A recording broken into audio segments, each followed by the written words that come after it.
Bernardo, tenho uma notícia muito triste para te dar. Assim, logo a Então, abrir. Rendi-me ao universo Disney, ao capitalismo Disney, e fui com a minha sobrinha ver o Lilo e Stitch. Se calhar não é novidade, né? Que a gente já falou isso no episódio anterior, mas pronto. ora bem, com a tua sobrinha, penso que sim. Penso Não, olha, que faz sentido.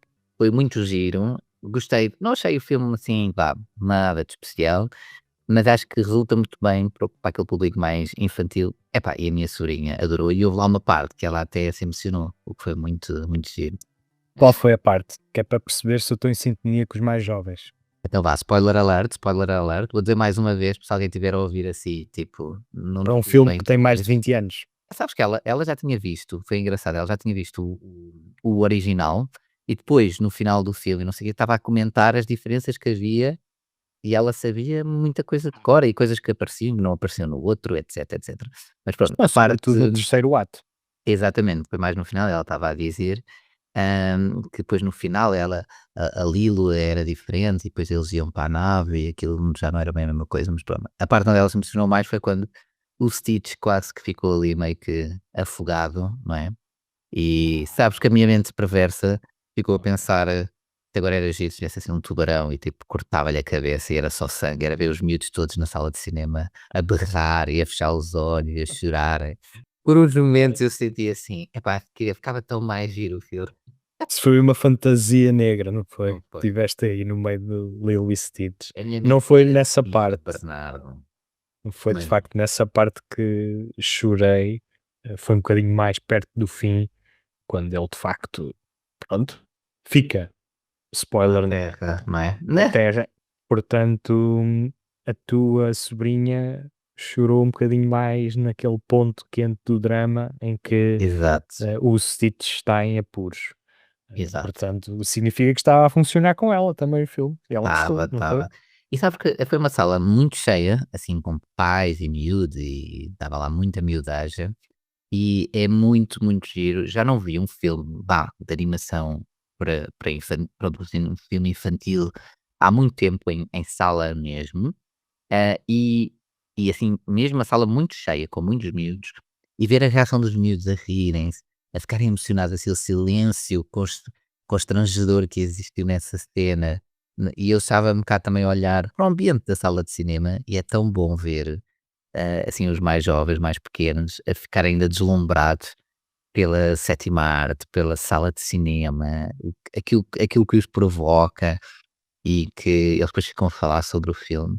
É muito, muito giro. Eu ainda E é acredito na curioso, magia do sabes cinema. que, André, é curioso porque tu podes pensar à partida que eles não vão estar atentos, não vão estar concentrados no filme, mas estão, mas Então, sim estão. senhor. Ou melhor, é a exceção aquele miúdo que não está colado ao grande ecrã. E eu espero ter novamente essa perspectiva quando for ver agora o Hélio, que estreia para a semana, Uhum. e terão a minha crítica também para a semana, porque entretanto vou Spoiler à alert. estreia.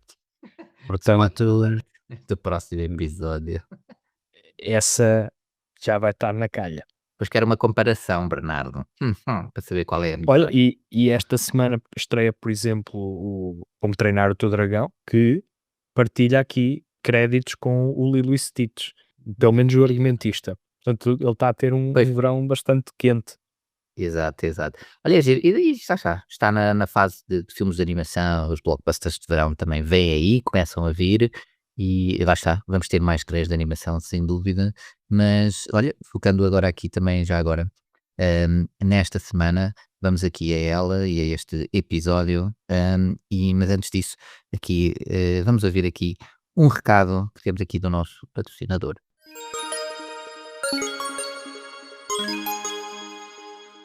Lembras-te quando as faturas das telecomunicações me tiravam o sono, Bernardo? Claro, até dizias que eram os teus demónios mensais. Pois, mas desta vez segui o teu conselho, contactei a conversas e e-mails e mudei de operadora. A sério? Eu aqui a recomendar-te filmes todas as semanas e é esse o conselho que segues? Sabes, é que ajudaram-me a poupar 20 € por mês. Agora Hum. até já posso ir mais vezes ao cinema e seguir os teus outros conselhos. Olha, lá isso é verdade, o bilhete está cada vez mais caro e a cortar, que não seja no cinema. Então, mas como é que foi o processo com a conversas e e-mails? Então eles analisaram as minhas faturas e deram-me rapidamente um leque de opções com aconselhamento, nem precisei me preocupar com as letras miudinhas ou taxas escondidas. Uau, excelente! Se também queres pôr fim aos sustos mensais e deixar mais dinheiro de lado para o cinema, envia a tua fatura para o e-mail geral@conversasemails.pt e descobre como poupar de forma simples e segura. Bernardo, agora se não dormir, só mesmo por causa daqueles filmes de terror que tu recomendas. Desta vez vai um clássico moderno, Dark Water, de Hideo Nakata. Terror melancólico e com uma atmosfera arrepiante. Os japoneses são tramados, obrigado. Esta continua a ser uma publicidade verídica, experimenta e deixa os teus sustos para os filmes.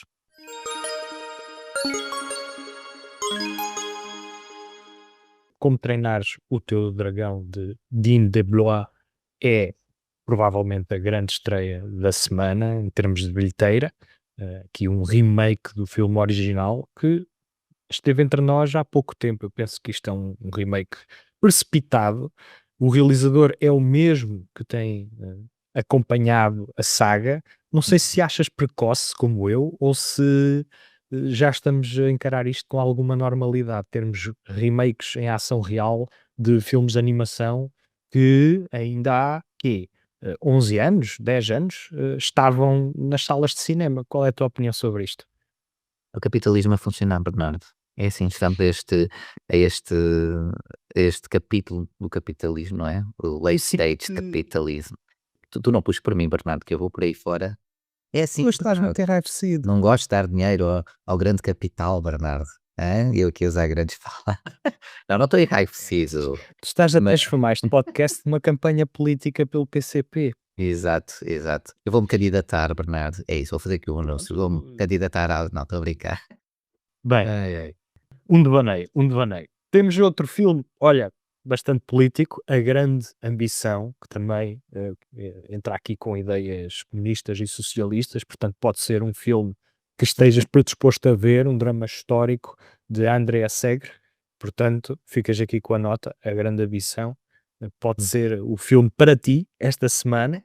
Depois boa. temos também aqui uma nova proposta da Celine Song, que nos deu há não muito tempo o Vidas Passadas. Uhum, Neste caso chama-se O Match Perfeito, com a Dakota Johnson, Chris Evans, Pedro Pascal.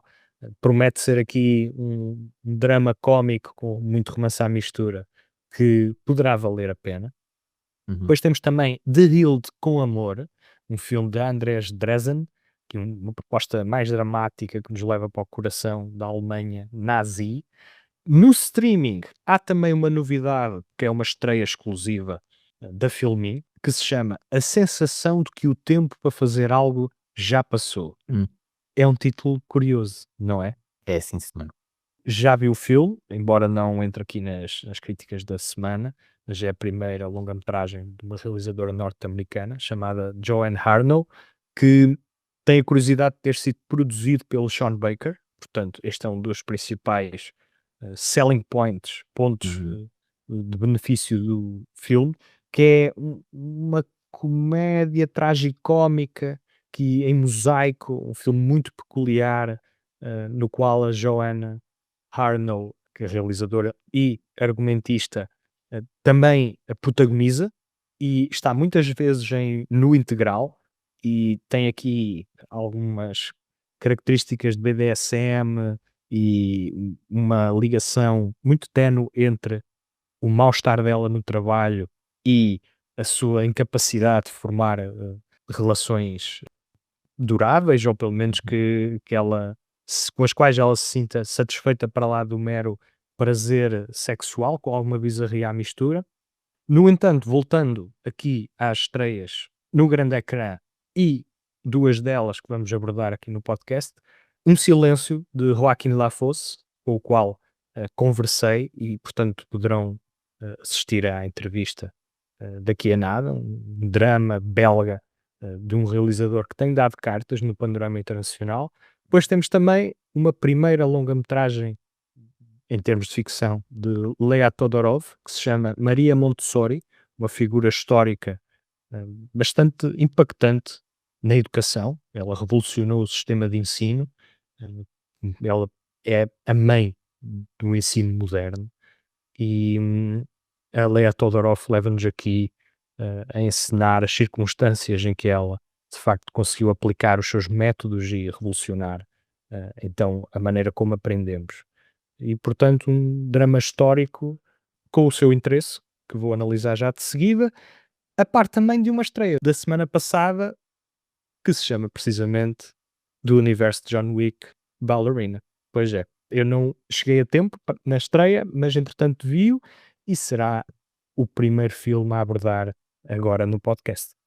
Muito bem, portanto, muitas estreias, não é? E são quantas estreias já agora, Bernardo? Esta semana? Olha, esta semana são Não pareceram 6. assim muitas. Pois. São 6, ainda que se contares com o streaming, no Filmin tens a sétima Certo. e há de Uhum. haver aí muitas outras que me passaram ao lado. No entanto, Falados. estes são alguns dos principais títulos que são novidade e, portanto, devem ser mencionados. Muito bem, muito bem. Então, olha, antes de ires aí para o blockbuster que não é desta semana, é da semana passada, só relembrar então, já agora vamos ver em que lugar até do universo de John Wick Ballerina estreou no top 10 da bilheteira, porque estreou na semana passada. Se é que estreou dentro do top 10, quem sabe? Surpresas há muitas. Ah, mas antes Seria disso, surpreendente, de facto, exato, não seria estar no top surpreendente. 10. Vamos ver mais à frente, mas, só relembrar, pronto, se quiserem apoiar este podcast e dar, muitos cafés ao Bernardo para ele poder ver mais filmes, está bem? Porque já repararam que ele, pronto, é assim, no episódio passado foram só 2 filmes, agora são 2 estreias, uma da semana passada, estão a perceber que ele está a ficar desleixado, não é? Portanto, paguem-lhe cafés, faz favor, que é para ele ver mais filmes e trazer-vos aqui mais filmes. Isto é assim, é moeda de troca. Querem mais conteúdo? Paguem cafés ao Bernardo. Não. Pronto, fora de brincadeiras, nós agradecemos, obviamente, e o link está aqui na descrição do episódio e dos outros episódios também.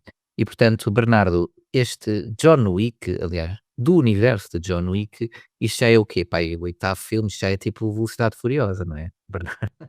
Ainda não está nos patamares do Velocidade Furiosa, este é o filme 3.5, digamos assim, Hum. porque acontece aqui entre o terceiro e o quarto capítulo, portanto, temos de novo o John Wick também em ação, em cena, depois do que aconteceu no último filme. Isso não seria muito prático, não é? Tê-lo de novo em cena, se fosse de facto uma sequela, mas com uma prequela, há aqui desculpas para ele retornar ao grande ecrã.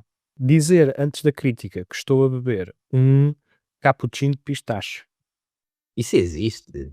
Existe, sim senhor. E a minha Pistache? review não é muito positiva porque é demasiado doce até para mim.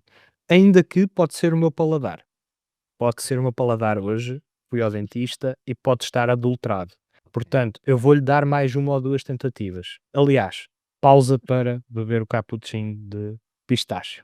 Cappuccino de pistache. Isso parece aquelas publicidades tipo o George Clooney para a Nespresso. Eu estou disponível para ser contratado pela Nespresso para fazer a publicidade, tac, tac, Então, tac, com o Clooney. Tem é que pintar um bocadinho o cabelo, que não está muito grisalho ainda. Mas há quem esteja a apostar nisso. Há quem esteja a apostar que ele fique grisalho. muito bem, muito bem. Não vai faltar muito, Bernardo. Isto, a idade chega a todos. Já não és um jovem, Bernardo. Pois não. Se bem que, não, na verdade ainda sou, até aos 35, acho que é considerado, não é? Isso é, olha, outra questão. Toda a infantilização dos jovens faz com que nos tornemos adultos muito mais tarde. E isso é um flagelo particularmente grave nos homens. Mas É pronto, verdade, é verdade. outras Ou seja, conversas. será que este John Wick, este 3.5, ainda, agora vou fazer uma pergunta muito boa, Bernardo, vai encaixar muito bem. É um filme demasiado jovem, já para a tua idade avançada, Bernardo Freire, ou ainda conseguiste apreciar uma porradazinha ou outra neste filme assim para os jovens e tal? Olha, apreciei, apreciei. É um filme um pouco tonto, para não dizer muito tonto, mas tem sem dúvida os seus pontos fortes. Então, o filme é realizado pelo Len Wiseman, que esteve à frente de grande parte dos filmes do Underworld, com a Kate Beckinsale, e chega aqui ao universo de John Wick numa história a solo, onde começamos com um prólogo, o pai de Yves Macarro é assassinado e a órfã é colocada sob a tutela de uma família criminosa, que são os Ruska Roma, que na verdade são uma organização de fachada, não é? Onde o balé é todo uma encenação para, de facto, um treino de assassinos a solo. E, então a nossa Eve McCarroll é treinada para matar, aprende a sobreviver neste mundo do John Wick, onde as regras são muito rígidas e também cruéis, à medida que a vemos a traçar o seu próprio caminho para uma vingança. Isto é, na essência, a história de uma vingança. Curiosamente, este filme teve aqui bastantes percalços. Aliás, o Chad Stahelski, que foi quem tem estado à frente dos filmes do John Wick, ele começou por ser apenas coordenador de duplos e passou rapidamente para um estatuto de realizador, onde tem levado a saga ao sucesso que hoje conhecemos, e ele reprovou grande parte daquilo que foram as cenas idealizadas pelo Len Wiseman. Então, este era um filme que devia ter estreado em junho de 2024, no entanto, só nos chega agora. E é engraçado Hum. porque tu percebes isso, o Lance Reddick, o ator que morreu em 2023, entra no filme, é uma simpatia vê-lo, e de facto tivemos aqui uma produção bastante complicada que, no meu entender, acabou por mais corte, menos corte, mais para a esquerda, mais para a direita, resultar. Porquê? Porque tem qualquer coisa de inesperado. As cenas, na sua essência, estamos perante um filme em que a ação é variada, é frequente e tem uma pitada de humor que não víamos já há algum tempo na saga de John Wick.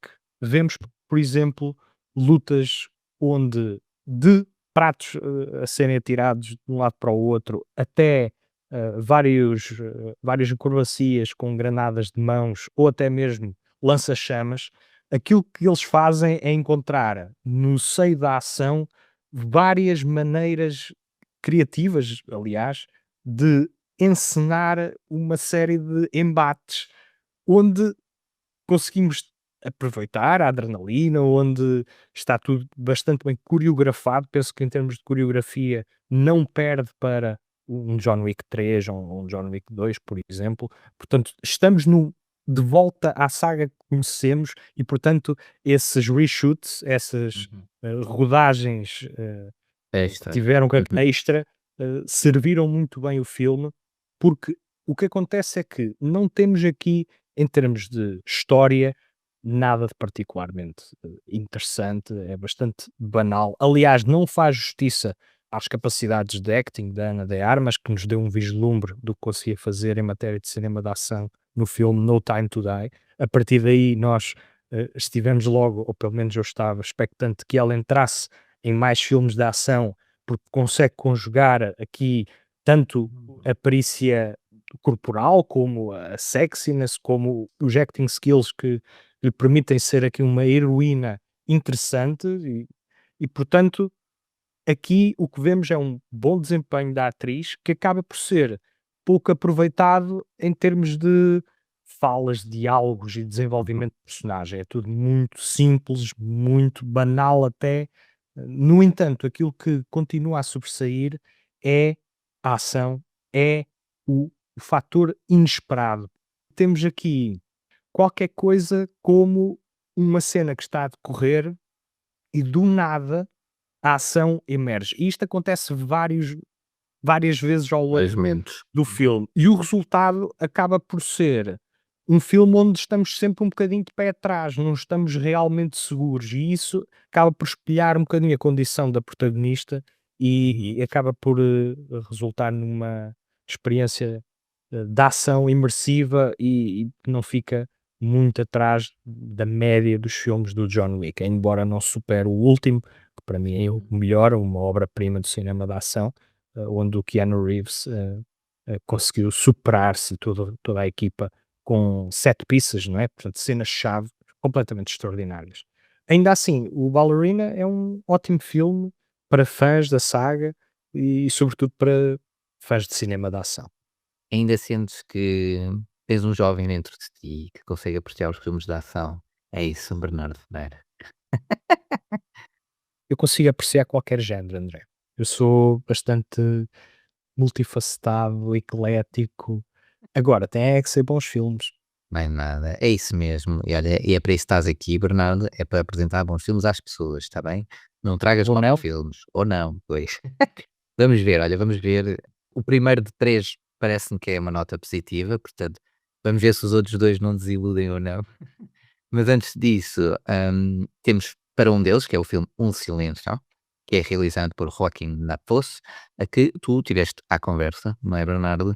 E que iríamos então, se calhar, primeiro ouvir e depois gostava de saber muito o que é que achaste deste filme, que eu também tenho aqui bastante curiosidade sobre, acho que é a estreia da semana, para mim, que me criou mais expectativa, percebes?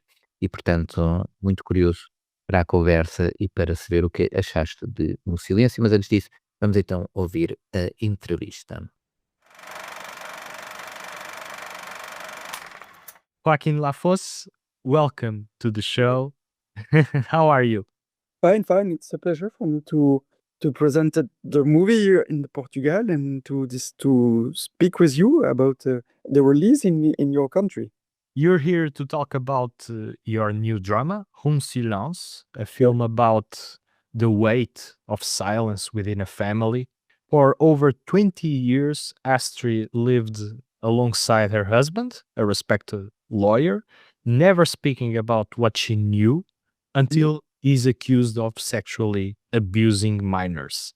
And then the film focuses on this confront the gray areas of guilt, denial, and also complicity, and asks what it really means to choose silence and what is the cost of that. The film is inspired by a real case. What were the ethical and creative challenges you faced when adapting such a sensitive true story for the screen? Um, in fact, the true story, that's a way for me to speak about the difficulties to speak because it costs a lot, and we begin to know that it's a very big cost. But it's important to understand why it costs and why it's difficult to speak. And it's also I do this movie also because um, 15 years before, I do a movie called Élève libre, free student. Maybe you know. Not yet. It's okay. I try to speak with you honestly. Of course. A teenager. I live and abused during 3 years, Okay. and in fact, in my family, no one would like to see. And I do a movie, maybe 6 or 7 years after this period, and I discovered that my family don't speak about the movie where I speak about what I live, what's I the horrible thing that I live, and I speak with my brothers who said, "Oh, you are not obliged to accept. You can go. You can." And I was completely. It was a shock for me. And after I continued to do movie, and during more than 10 years, I said nothing. But since 5 years, my mother called me and said me. She was crying when she called me, and she said me, Joachim, I'm sorry. I presented excuse to you.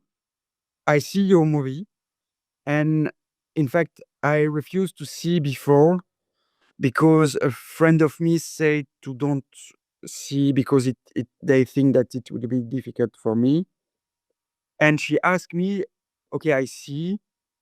Did you have the idea to go to the police to say something?"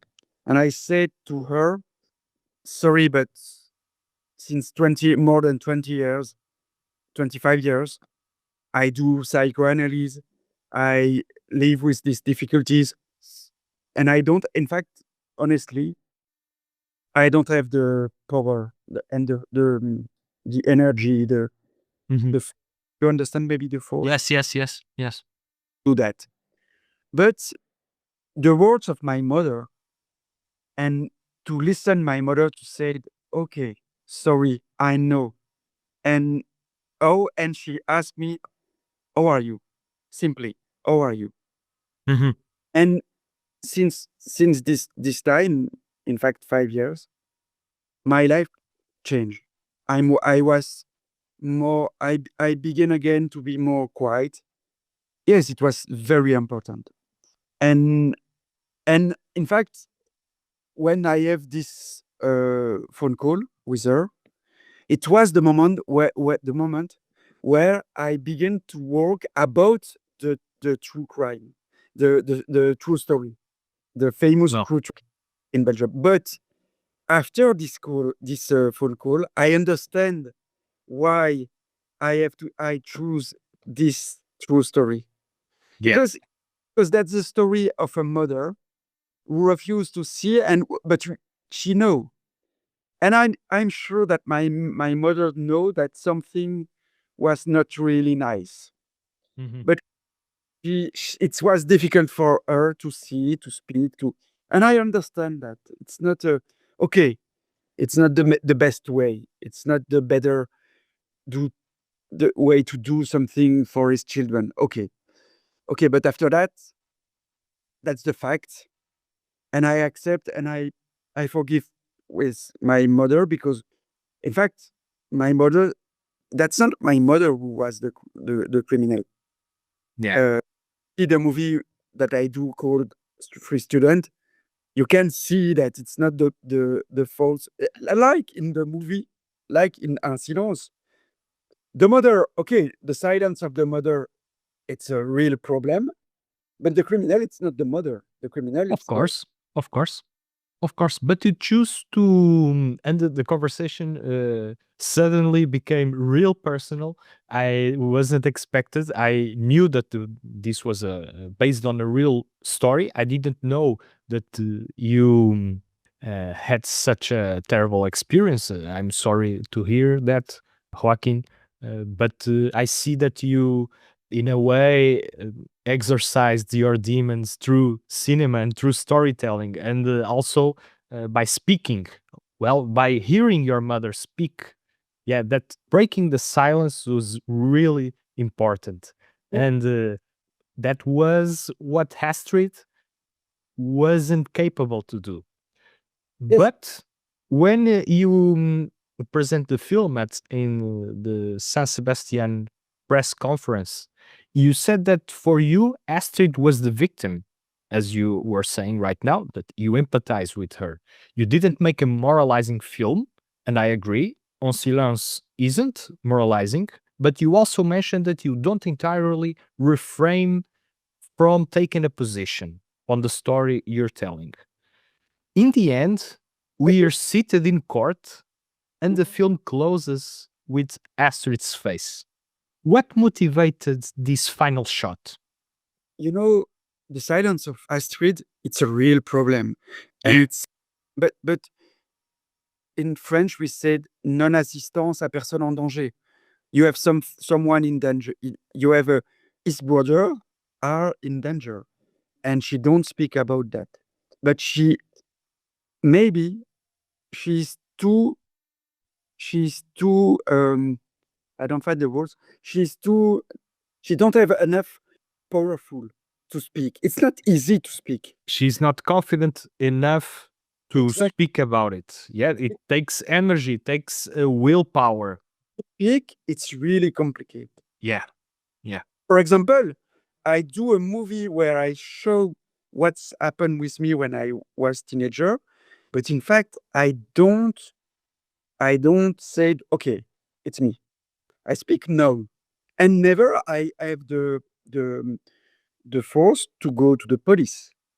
But it's, I think, uh, since Me Too, Mhm. that's a really important movement. Movement. Yeah. A move. It's uh, we can, but we have to ask what to do after someone speak, after people speak. And that's why I think it's better. It's better.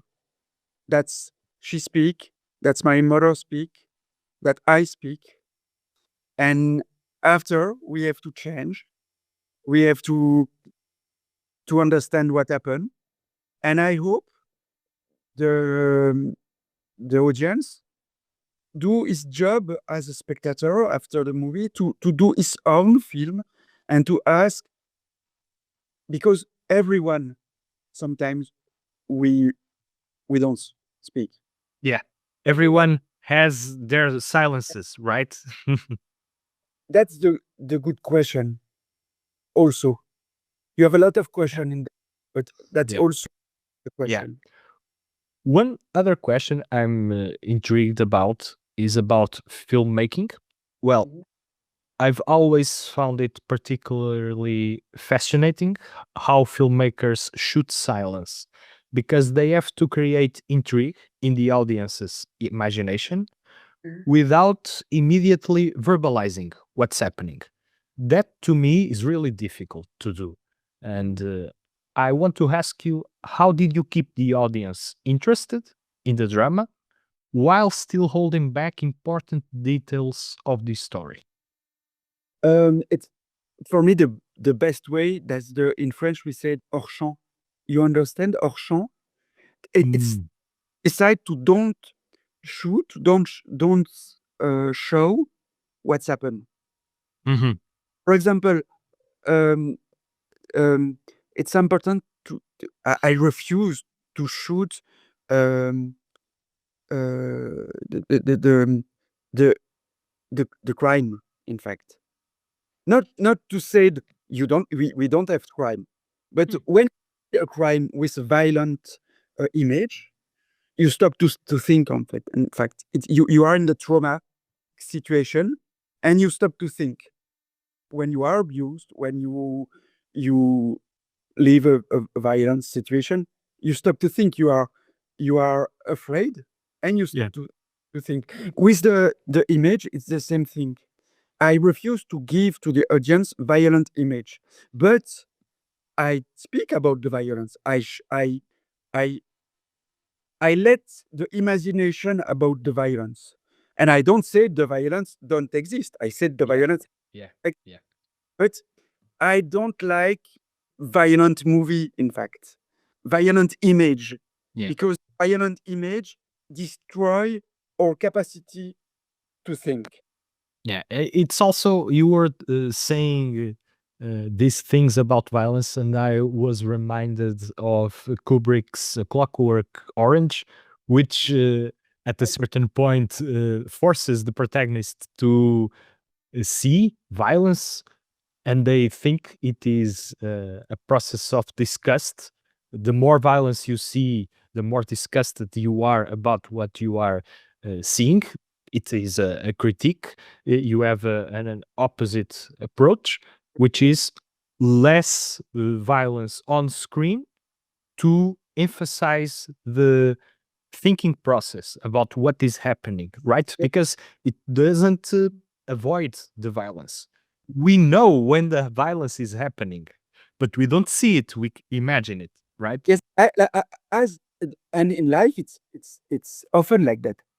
It's Yeah. often like, and also it's important for me to show to the audience that the violence begin with little thing, not with the big crime, Mhm. with the person that began with the little thing. And I try to show that.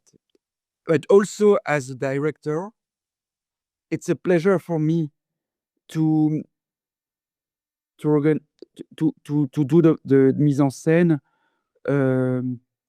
with really simple thing, without a lot of spectacular movement. Yeah, or Uh, artificiality. yes. A lot of natural lighting, right? It's also an aesthetic, because I don't say it's not an aesthetic. It's an aesthetic. It's It a is. wall, It is, of course. and for me, it's more horrible to listen something, someone beat someone else. It's more horrible with the sound than with the image, for example. Yeah. And I prefer that also because I don't like to shoot. I don't like to shoot. For example, I don't like to shoot sexuality, and I don't like to shoot violence. On screen, It's, very well. I prefer, for example, my best. I like Jane Campion. I like Abbas Kiarostami. I like Michael Haneke. I like Chantal Ackerman. I like. That's the way where I Yeah, would like. your references. Yeah, Yes. you are working in that department. But despite the horror the film reveals, Un Silence never completely breaks the family bond. There's a complexity in the affection that endures, even amid guilt and denial. For you, what continues to make the family such a central and tragic element in your cinema? Important question, because that's the area where everything happened. Where everything begin, in fact, not Yeah. happen. And if you have the desire to ask, to question the democracy, you can begin there. Yeah. With family. With family.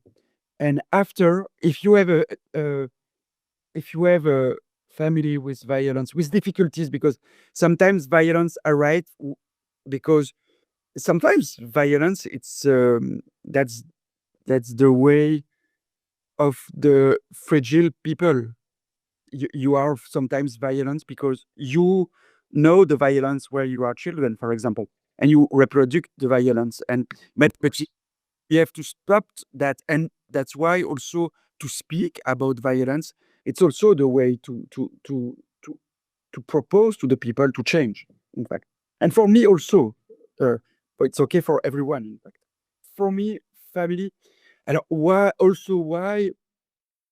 Because I like also that's an area where you have so much story, so much situation, and I Yeah. and at the beginning of my career, I work for TV. More years. I work for a famous TV production called Striptease, and Striptease, it was a documentary production, but I understand well that with documentary we can shoot and describe the family situation. The best way to do documentary about family, that's the fiction, because in family you have too much secrets. No one accepts in his family a camera to do a documentary about the difficulties of the members of the family. Yeah. When You have when the difficulties of the members of the family arrives, the family said, "Okay, cut the camera." And that's why fiction, that's the best way to speak about family. very well. Very well. Excellent response. And Joaquin, one final question. It's been a great conversation. Thank you for your vulnerability and to speak so frankly about the film and your life. And I see that you are in a good place. Where are you going from here? Yeah, maybe a little thing, if I speak about and I do a movie called Un Silence, Silence. it's important for me today to speak. Very well. For the right to speak. Yeah, this is a film that you couldn't do 10 years ago, 20 years ago, but you are in the place to be releasing it right now and to produce it. And I'm intrigued. Is there another film incoming? Are you Yeah. preparing something for us? I shoot in the south of France, and we finished the editing. We just finished the editing. Very well. So we may be seeing it days. soon. The 6 days this summer. I don't know the title in English. We discussed again. But you have a last question? It was about what you were doing from. Okay, I editing of the next, and I write since 6 months the next shooting. Very also around family? Yes, completely. Of course, of course. Of course. This was an obvious question. I could answer it myself. Anyway, Joaquin, thank you so Thank much you for very your much. time. En Silence opens in theaters today, and I hope it does well because it's a fine, fine film. Best of luck and see you at the movies. Thank you very much. Bye bye. Bom, palavras muito fortes, muito íntimas que foram aqui partilhadas pelo realizador. Não estava à espera disto. Quando for assim, tens que avisar, Bernardo. Está bem? Faz favor. André, nem eu fui avisado, Pessoas percebes? como tu, mas.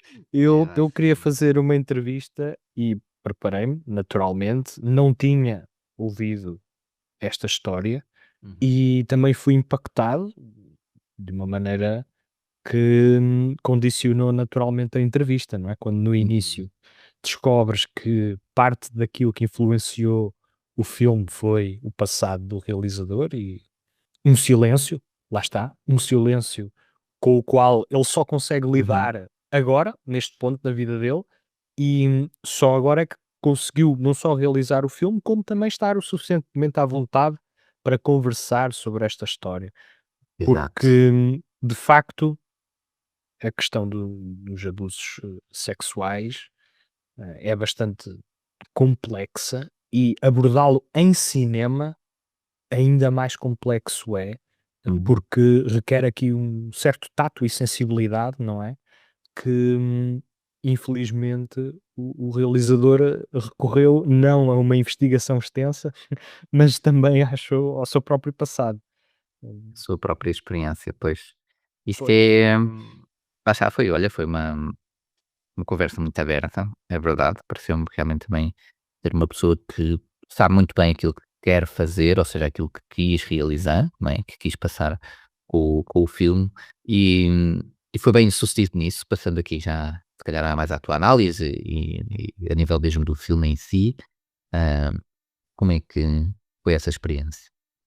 Olha, foi uma experiência que me marcou por, no início, ser ligeiramente obscura. E é um bocadinho esta a intenção, porque o realizador, que também é o argumentista, não nos abre logo o jogo. Dá-nos umas pistas de que algo grave aconteceu e que o filho do casal, protagonista, eh, pode ter cometido aqui um crime, mas não entendemos o porquê. E só depois com o desenrolar do drama, que é um bocadinho pastelão, mas é um pastelão que não deixa de ter os seus pontos de interesse, porque o filme acaba por utilizar este silêncio como uma camada de opressão que está a asfixiar os protagonistas. A história apresenta-nos inicialmente Astrid Scar, que é Emmanuel Davos. Ela manteve-se em silêncio para proteger a imagem do seu marido, que é um advogado reputado, e para evitar confrontar-se com o que aconteceu. Ela está casada com François Scar, que é interpretado pelo Daniel Auteuil, que lá está envolvido num escândalo judicial e a Astrid sempre colocou a estabilidade da família acima de tudo, o que implicou naturalmente ignorar sinais de abuso. Agora, tudo muda quando o Rafael Scar, que é um dos seus filhos, decide expor o passado da família, começa a intrometer-se um pouco mais e acaba por colaborar com a justiça. E depois, já à medida que o caso volta a ganhar atenção mediática, a tensão na família cresce e o mesmo acontece no trabalho do François, porque é curioso, o François está a defender judicialmente um caso que envolve abusos. E há aqui uma ideia de que o François está a resolver os seus problemas não através de terapia, mas através de uma certa justiça poética de que, ok, eu perpetuei aqui um crime e agora vou defender alguém que pode ter sofrido sobre esses abusos Exato. e, portanto, vou ter aqui uma espécie de penitência. No entanto, isso não se revela tão eficaz.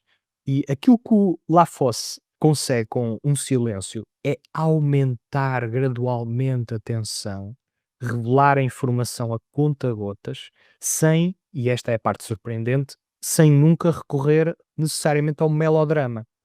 Portanto, é um bocadinho aquilo que encontramos no cinema do Michael Haneke, o austríaco, Sim, sim. uma certa frieza na maneira de filmar. No entanto, o que temos aqui no centro, não é? Duro, no núcleo duro da narrativa, é uma história de grande vulnerabilidade, que é coisa que no olho clínico do Michael Haneke não encontramos tanto. O que encontramos, sem dúvida, é uma certa violência que nunca está em primeiro plano, mas que está sempre à Presente, não espreita, é? o presente nem que seja ao ouvir. Por exemplo, não assistimos, de facto, por exemplo, ao François a ver pornografia infantil, mas ouvimos e vemo-lo Sabes a ver o computador e a fechá-lo brutalmente e a sentir-se horrível por estar a fazer aquilo, mas de facto nunca vemos nenhuma brutalidade a ser cometida, vemos apenas as exato. consequências.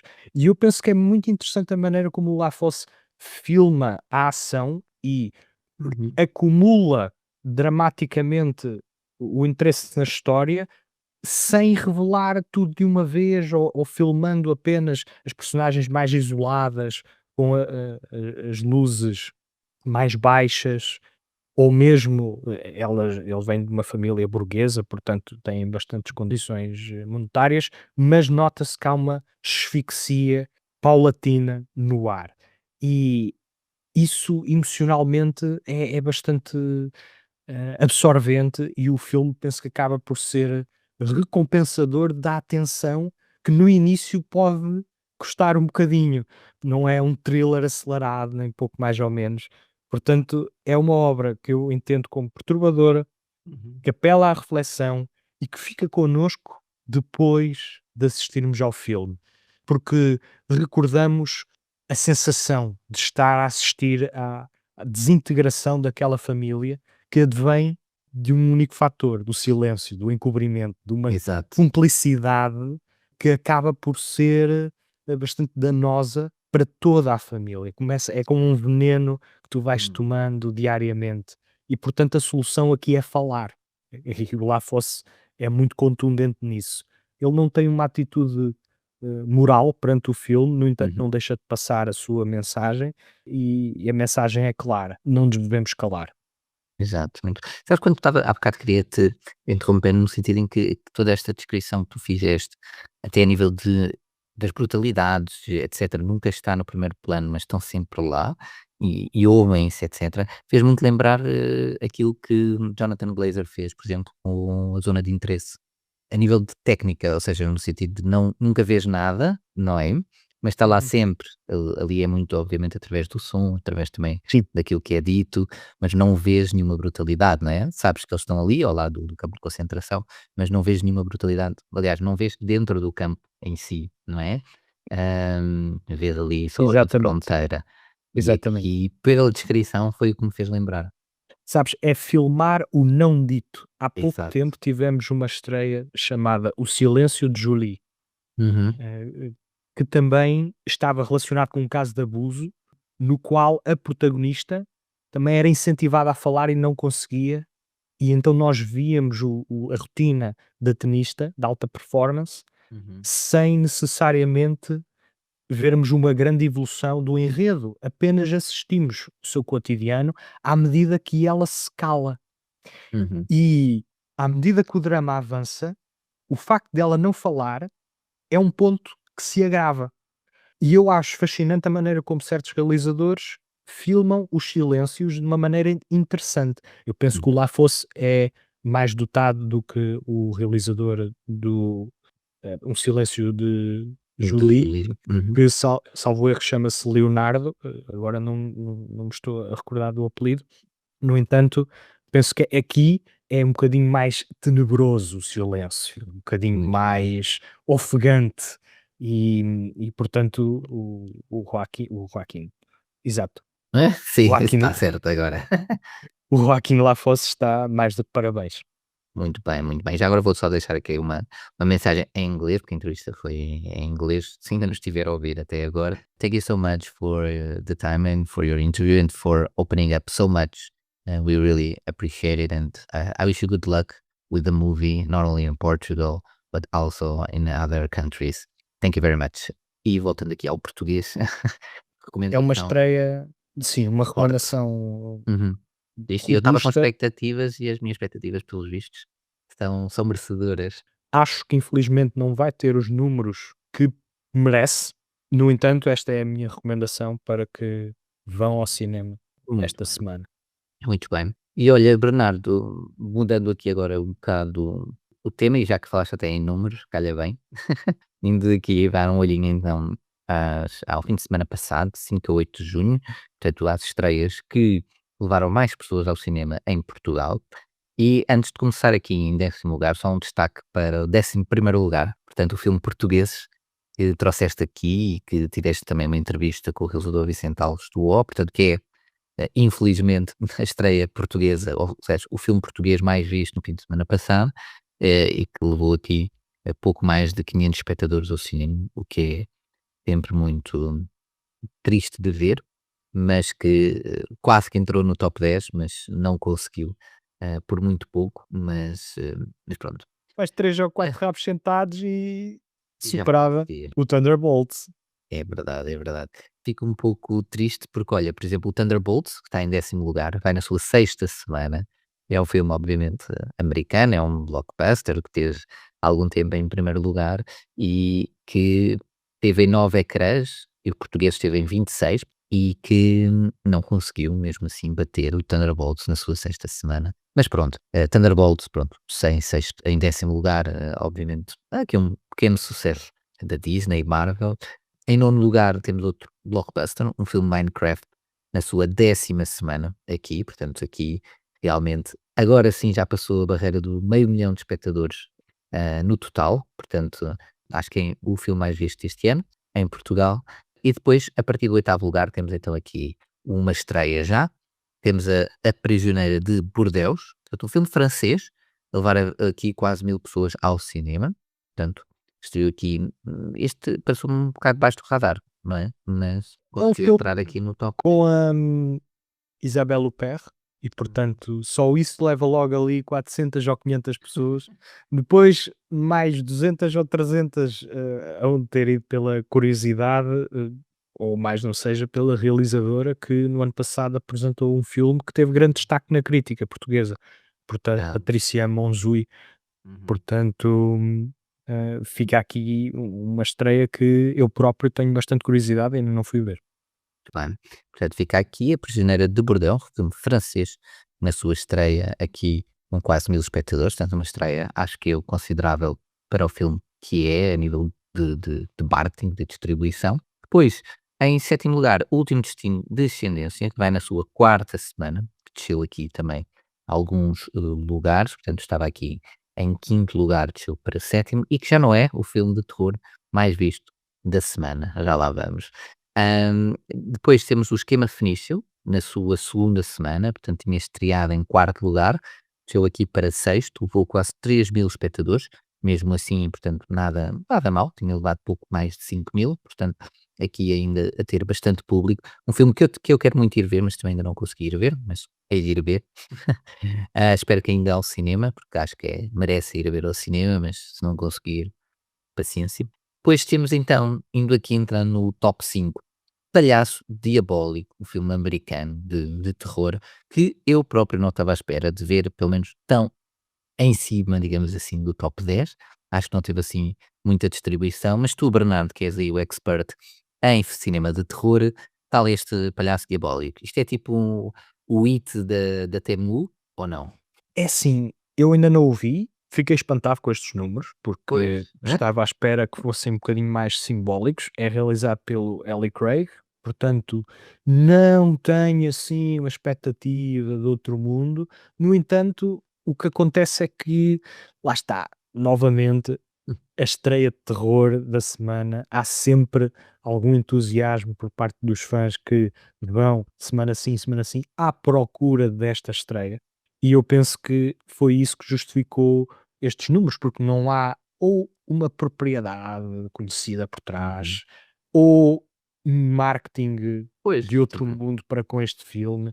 É mesmo um filme que, por ser novidade no género, Exato. conseguiu aqui uma certa onda de entusiasmo que tem que ver com a militância dos fãs de terror, que gostam muito de ir ver ao cinema, todas as estreias. Eu sigo um bocadinho essa maneira de estar para com o terror, no entanto, descredibilizei um bocadinho este palhaço diabólico e talvez não o deva fazer. Pois, se calhar não.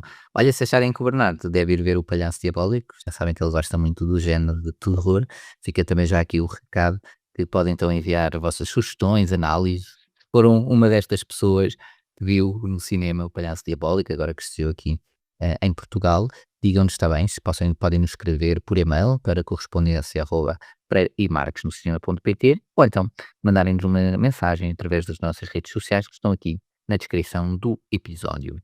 Pois, em quarto lugar, na sua segunda semana, portanto, Karate Kid, Os Campeões. É engraçado que aqui há vários saltos, portanto, Palhaço Diabólico teve quase 3.000 espectadores, Karate Kid 8.000, depois passamos para 14.000, 25.000 e 65.000 em primeiro lugar. E portanto são aqui, é um top 4, um top 5 aliás, muito distante entre ele, isso é engraçado de ver. Mas Karate Kid, portanto, a sua segunda semana, aqui com 8.000 e pouco mais espectadores, que foi uma queda considerável, levou mais de 16.000 na semana de estreia, portanto, apesar de só ter descido um lugar no top 10, desceu em mais de metade, ou cerca de metade, das pessoas, portanto, eu acho que não vai ser assim uma saga muito feliz a nível da bilheteira. Depois temos então, em terceiro lugar, a estreia mais alta da semana, portanto, não conseguiu bater aqui os blockbusters que estão em segundo e em primeiro lugar, mas em terceiro lugar, então, do universo de John Wick, Ballerina, um filme que o Bernardo acabou há pouco de analisar. E, portanto, é só recuarem uns minutos atrás, se quiserem saber a opinião do Bernardo. Portanto, o Bernardo foi uma das 14.334 pessoas que foi ver o universo John Wick Ballerina ao cinema. Muito bem, Bernardo, aqui a fazer parte do É top verdade. 10. Sim, senhor. Não apanhei a antestreia, porque a antestreia era no dia em que nós gravávamos. Então eu disse assim: olha, pronto, Não paciência. dá, exato. Porque o Não dá para podcast é, tudo. é a coisa mais importante da vida, não é, Bernardo? Obviamente, e aliás, tinha visto outros 3 filmes, portanto, siga a marinha, há mais estreias. Mais nada. Portanto, a maior estreia da semana, e depois, como não podia deixar de ser, em primeiro e segundo lugar, como já temos visto, dois filmes que estrearam na mesma semana, e portanto, na sua terceira semana mantêm os dois lugares no pódio. Portanto, Lilo e Stitch em primeiro lugar e Missão Impossível, o ajuste de contas final, em segundo lugar. Portanto, firmes e irtes ali no segundo e primeiro lugar, mas que mesmo assim, lá está, tiveram aqui uma queda considerável a nível de espectadores, portanto o Lilo e Stitch a descer aqui também quase metade, mesmo assim tendo ainda 65.000 espectadores, e Missão Impossível com 25.000, portanto desceu dos 43.000, mas mesmo assim, sem dúvida, filmes de bastante sucesso, mas que abrem aqui a janela, também já vão na sua terceira semana, também de realçar, e abrem a janela a que os novos blockbusters que vêm aí possam realmente arrancar Lilo e Stitch e Missão Impossível do primeiro e segundo lugar. Como treinares o teu dragão poderá muito bem ser um desses, e mais virão agora aí neste verão que está repleto aí de estreias dos grandes estúdios de Hollywood. Fugindo aqui agora um pouco de Hollywood, porque não pode ser só filmes de Hollywood, não é, Bernardo? Como eu disse há pouco, não me vou prolongar mais sobre isto, mas há outros filmes, está bem? E vão ver cinema português também ao cinema, se fizerem um favor. Mas temos aqui mais uma terceira estreia que não vem de Hollywood, não é, Bernardo? Vem de onde? Olha, é uma coprodução franco-italiana. Uhul! Portanto, cinema europeu. Abaixo Hollywood. O que é que disseste para nós? André, tu quando eras mais jovem, tu sonhavas com os filmes da Disney. Olha, velho marreta, já Estás-te a começa a dizer tornar, mal. Estou a estás-te a tornar, fogo. Eu nunca te vi Estou a tão brincar. enraivecido. Eu redimi-me e acho que sim, senhor. Faz falta, sim, senhor. Sim, Faz um senhor. bocadinho de falta. Podia ser mais equilibrado, tudo isto? Isso é verdade Podia, também. podia e devia. No entanto, é o que temos e não vai mudar tão cedo, pelo menos estruturalmente. É exato, é verdade. Mas pronto, voltemos aqui ao cinema franco-italiano, não é? Exato, exato. Maria Temos aqui Montessori, não é? É assim que Maria Montessori, sim, Montessori. Portanto, um filme que nos leva 125 anos atrás no tempo. Leva-nos a 1900, agora, onde agora por momentos pensei que fosse aquele da máquina do tempo. o Back to the O Future. Back to the Future. Tem alguma coisa a ver com o Back to the Future ou não? Nada. Isto é um drama histórico, portanto, uma encenação, uma dramatização de uma história real. Portanto, a Maria Montessori é uma personalidade importante. No entanto, o filme, apesar de começar com ela, uma espécie de breve prólogo, arrancamos com Lily de Alengi, que é interpretada pela Leila Bekti, que é uma famosa cortesã parisiense que esconde aqui um segredo que é envergonha. Qual é esse segredo?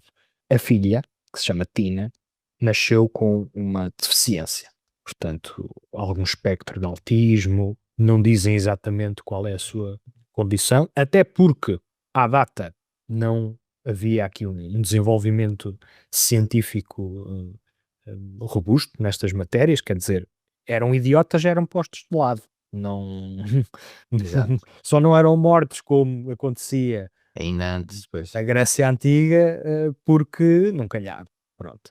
Mas o que acontece é que ela, para não ser posta de lado, não é, na sociedade, começa a empurrar a criança para Roma, para esta tal de Maria Montessori, que é uma médica, aqui interpretada pela Yasmin Trinca, uma médica que está a desenvolver um método de aprendizagem revolucionário à data para crianças que eram conhecidas como deficientes ou idiotas.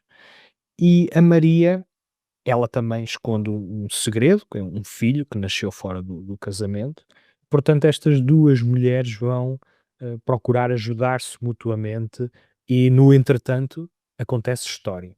Esta história, claro que tem garra do patriarcado, no qual a Maria Montessori ajuda a desconstruir e a revolucionar não só o ensino, como também a ter aqui um papel relevante naquilo que tem que ver com os ideais feministas.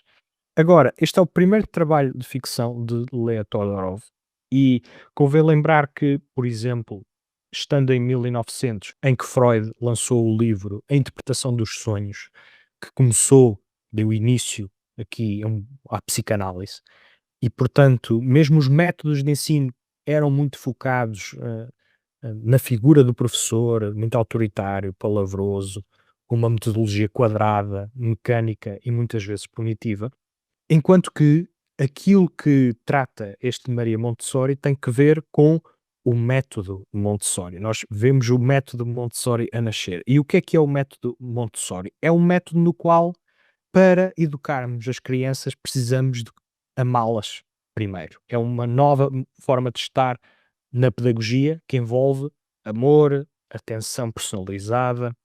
É curioso porque o próprio filme parece estar realizado como um acto de amor, porque é gentil para com as personagens, tem um ritmo bastante constante, ainda que não haja grande amplitude dramática, é todo ele muito consciente e o que assistimos é ao desenvolvimento de crianças que têm estas deficiências e gradualmente vemo-las a conseguir fazer equações, a conseguir ler, a conseguir escrever. E neste período de um ano, no qual a Maria Montessori, em conjunto com o seu companheiro, estão a desenvolver este estudo num instituto. Um ano depois, aquilo que vemos é uma melhoria significativa naquilo que é o comportamento das crianças, em termos cognitivos. Então, o que assistimos neste filme é revolucionário. A maneira como o filme está concebido não é revolucionária. No entanto, é um filme que nos aquece o coração, é um filme que tem muita alma e que prende a atenção pela ternura e por estarmos a assistir a história diante dos nossos olhos. É um filme de época que está todo ele muitíssimo bem concebido. Há alguns planos Hum. que podem ser emoldurados num estilo mais impressionista, onde a burguesia, quer italiana como francesa, deviam estar retratados.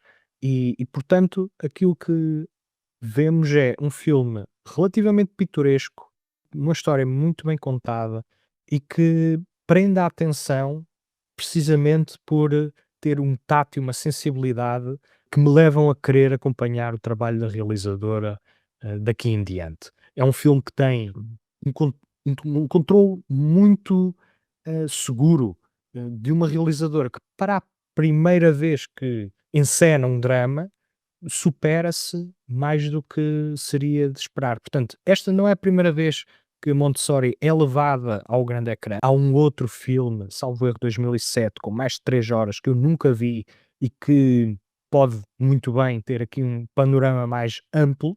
No entanto, esta adaptação é bastante concisa, bastante metódica e tem punho firme numa história que é, sobretudo, enternecedora e que ainda assim não esconde nem coloca para debaixo do tapete o quão difícil foi ir contra o patriarcado, Contra a corrente, não é? até exatamente, só assim é que as figuras se tornam revolucionárias.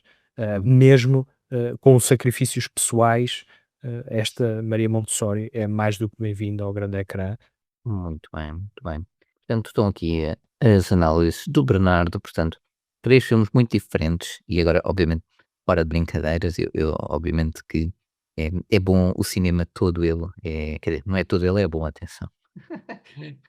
Mas há cinema para todos os gostos, todos os feitios, todas as idades. Isso é muito, muito importante. Venham eles de onde vierem. E portanto temos aqui até 3 filmes positivos. Portanto, semana extraordinária. Sim senhor. Está-me a dificultar o trabalho, Bernardo, para dizer qual Se, é se eu o teu tivesse filme. que se eu tivesse que não recomendar um filme desta semana, infelizmente, por peculiar que seja, por estranho e obtuso que pareça, o filme, a sensação de que o tempo a fazer algo já passou, penso que é no cinema que encontram as grandes estreias, desta semana e não só, alguns filmes da semana passada que também valem a pena, em registros eles todos muito diferentes. Portanto, temos aqui um drama contemporâneo, um Uhum, drama histórico, um filme de ação com muita porrada à mistura e muito divertimento. Portanto, há um bocadinho para tudo, não é? muito bem. Mas eu acho que talvez a minha aposta esta semana vá para Um Silêncio. E a aposta é acertada. Um Silêncio é para mim o filme da semana. Lá está. Normalmente, quando os filmes ficam connosco depois de abandonarmos a sala de cinema, É e porque connosco de uma maneira positiva, claro, é claro. porque conseguem ser subreptícios na maneira como nos afetam, e Um Silêncio é sem dúvida o filme que fez isso agora no curto prazo, não é? Uhum. E portanto acaba por ter que ser aquele filme que, para quem gosta de cinema, e quando eu digo isto, não quero assustar as pessoas, porque às vezes as pessoas não querem simplesmente ver bom cinema. E isto é verdade. As pessoas querem entreter-se, querem escapismo, está tudo certo. Agora, se quiserem ver um bom filme que não tem nada a ver com aquela lentidão tarkovskiana, Uhum. nem será um tremendo aborrecimento, apesar de ser um bocadinho pastelão, é um filme que fica connosco e que, se lhe derem uma oportunidade, vão ser recompensados. Muito bem, portanto, dica aqui do Bernardo, ouçam o Bernardo, ele até parece que sabe o que é que diz em relação ao cinema. Até parece. Há rumores que dizem que ele sabe o que é que diz. Só ao domingo à tarde. Mas pronto, olha, muito bem, uma boa semana, uma semana cheia de boas opções, muito diferentes entre si. Isso é sempre giro de notar e de ver que realmente vem sempre, e todas as semanas tem sempre estreado filmes muito, muito diferentes em várias plataformas também, cinema, por aí fora, e nós por aqui estaremos também, obviamente, para a próxima semana. Portanto, recordo também que vai haver mais episódios especiais, também temos aí mais uma entrevista para sair e depois mais outras que vão sair por aí, e portanto fiquem atentos, que nós vamos trazer aqui mais novidades. Por mim é tudo, Bernardo. Queres dizer adeus às pessoas ou por hoje não? Muito Vejam bem. muitos filmes, sobretudo bons filmes. E ao cinema, vá. Malta, até para a semana. Adeus.